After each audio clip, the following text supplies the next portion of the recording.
Naglabas ng show cause order ang House Quad Committee laban kay Myla Roque, asawa ni dating presidential spokesperson Harry Roque.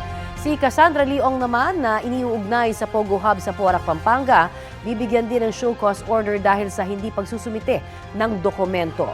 Muli siyang na-contempt at ipinalilipat sa kulungan sa Mandaluyong. Balitang hatid ni Bea Pinlac. The motion is approved. Ipinag-utos ng House Quad Committee ang pagpapalipat kay Cassandra Leong sa Correctional Institute for Women sa Mandaluyong kasunod ng ikalawang beses na pag-cite in contempt sa kanya ng komite. May move that Ms. Cassandra Ong, because we have cited her in contempt, should be detained at the Correctional Institute for Women in Mandaluyong for a period of 30 days. So move, Mr. Chair. There's a Inusisa sa pagdinig ang educational background ni Ong. Tinanong siya ni Abang Lingkod Party List Representative Joseph Stephen Paduano na co-chair ng Quad Committee tungkol sa ani ay inconsistencies kung saan siya nag-aral sa ilalim ng alternative learning system. Nag-ALS ka, di ba? Yung nag-ALS ka, tama? Opo. Anong taon yun, nag-ALS ka? Huwag mo sabihin na you double check naman. Pwede ba makalimutan mo kung nag-ALS ka, wala? At saka anong taon? 2016. 2016? Hindi ko po sigurado kung ano yung exact year. 17 yata. Okay. What school? I forgot na, Mr. Chair. O Public school po siya. pwede ba yun? Na hindi mo alam kung saan school ka na-enroll for the ALS? Baka hindi ka nag-ALS. Baka sa ibang bansa ka nag-aral. You're lying, Ms. Cassandra Ong.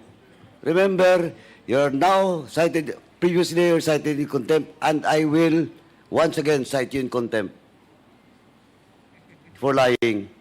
Bago ito inaprubahan ng komite, umapela muna ang isang mambabatas na isaalang-alang ang kalusugan ni Ong. Kalalabas lang ni Ong sa ospital noong September 10 matapos bumaba ang kanyang blood sugar at blood pressure habang nasa gitna ng pagdinig sa kamera. I believe, for humanitarian reasons, Mr. Chair, considering her ailment, we should reconsider this motion to detain her at the Women's Correctional, Mr. Chair. Or maybe, for that matter, we should let the medical team check on her whether she is fit. Because, Mr. Chair, if something happens to Ms. Cassandra Ong, that would be the responsibility of this committee, Mr. Chair. Ayon kay Surigao del Norte Representative Ace Barbers, pwede pa ring masuri ng medical team ng Kamara si Ong habang nasa Women's Correctional siya. If she doesn't trust the medical director of the Women's Correctional, maybe we can ask that our own medical team from the House of Representatives go check on her, periodically.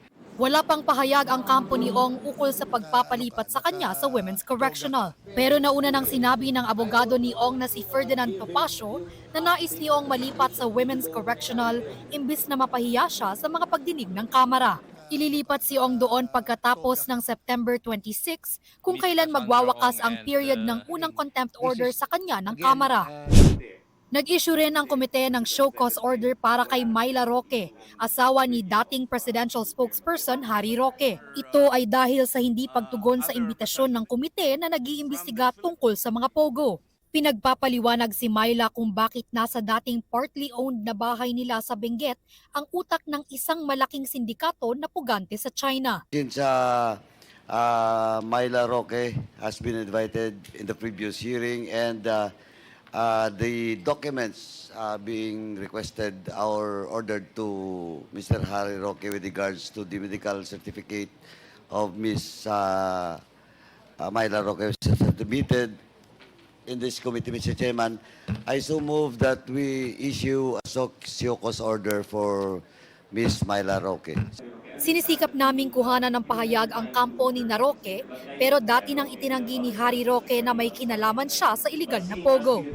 Bea Pinlac, nagbabalita para sa GMA Integrated News.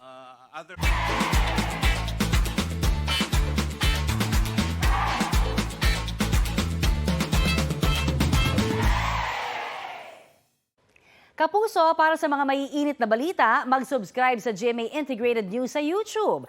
Sa mga kapuso naman abroad, subaybayan nyo kami sa GMA Pinoy TV at sa www.gmanews.tv.